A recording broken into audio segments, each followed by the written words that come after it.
अब आपका बैक तो लग ही गया है, इसके लिए आप क्या कर सकते हैं, लेकिन अपना टाइम बर्बाद मत कीजिए। कहीं ऐसा ना हो वाईवी लग जाए, मतलब ईयर बैक। आखिर ये ईयर बैक क्या होता है तथा बैक और ईयर बैक में क्या अंतर होता है, तो आप आज इस वीडियो में जानेंगे what is back and year back, and also you would know the major difference between back and year back. तो चलिए वीडियो स्टार्ट करते हैं। देखिए, जब आप किसी छोटी कक्षा में किसी विषय या फिर सब्जेक्ट में फेल होते हैं तो वहाँ आप कहते हैं मैं इस सब्जेक्ट में फेल हो गया हूँ। लेकिन वहीं पर जब आप हायर स्टडी करते हैं किसी कॉलेज या फिर यूनिवर्सिटी से, तो जब आप वहाँ पर किसी सब्जेक्ट में फेल होते हैं तो उसे हम बैक कहते हैं।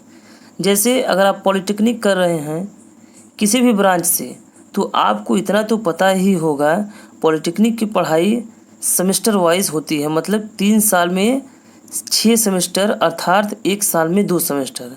तो अगर आप फर्स्ट ईयर में हैं तो आपको शायद 6 सब्जेक्ट का एग्ज़ाम देना होगा, और अगर आप इन 6 सब्जेक्ट में से किसी 1, 2 या फिर 3 सब्जेक्ट में फेल होते हैं तो वो आपका बैक कहलाता है।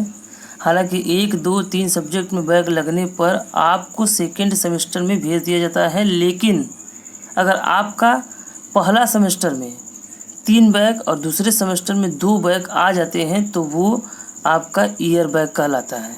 मतलब 2 सेमेस्टर में कुल 12 सब्जेक्ट होते हैं, अगर आपका किन्हीं 5 सब्जेक्ट में बैक लगा है तो वही तो ईयर बैक है, जिसे हम वाईवी भी कहते हैं। अब मेरी बातों को ध्यान से सुनिएगा।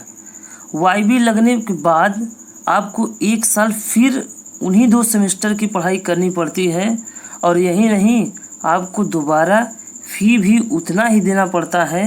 अतः बैक और ईयर बैक में जो बहुत बड़ा अंतर होता है वो ये है कि बैक लगने पर आप अगले सेमेस्टर की पढ़ाई कर सकते हैं। मतलब अगर आपका फर्स्ट सेमेस्टर में बैक है तो आप सेकंड सेमेस्टर में जा सकते हैं, लेकिन ईयर बैक लगने पर आपको अगले सेमेस्टर में नहीं जाने दिया जाएगा, बल्कि 1 साल वही चीज़ें फिर से पढ़नी पड़ेगी।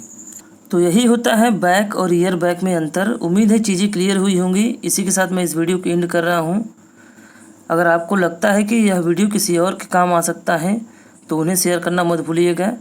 मैं अपने इस चैनल पर जान लो डिफरेंस, जो कि मेरे चैनल का नाम है, ऐसे ही टॉपिक का डिफरेंस बताता हूँ। अगर आगे भी इसी तरह का वीडियो देखना चाहते हैं तो चैनल को सब्सक्राइब करना मत भूलिएगा। मिलता हूँ एक नए वीडियो में। Till then take care and good bye. इस चैनल का मुख्य उद्देश्य यह है कि शब्दों के बीच का अंतर आसान से आसान तरीकों से समझाना, ताकि कोई भी उसे समझ सके।